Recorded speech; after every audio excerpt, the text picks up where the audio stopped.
The 2018-2021 Ford Expedition uses an incandescent bulb for the license plate light. This section details how to safely remove the old bulb. First, open the rear hatch for easy access to the license plate light assembly, located above the rear license plate. Use a flathead screwdriver or a plastic trim tool to gently pry off the rectangular light assembly cover. It's held in place by plastic clips, so be careful not to break them. Once the cover is off, gently pull out the bulb socket. Then, twist the bulb counterclockwise to remove it from the socket. Remember to wear gloves to avoid getting fingerprints on the bulb or components. Ensure the vehicle is turned off to prevent any electrical issues during the removal process. Now let's install the new bulb.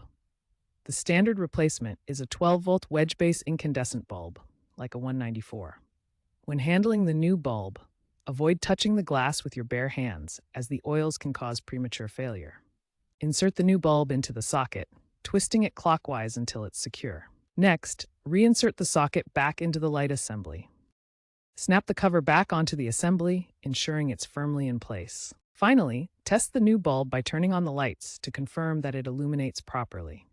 If it doesn't light up, double-check the bulb's installation and the vehicle's fuse box. Typically fuse 38 under the hood, as a blown fuse can also cause the light to fail.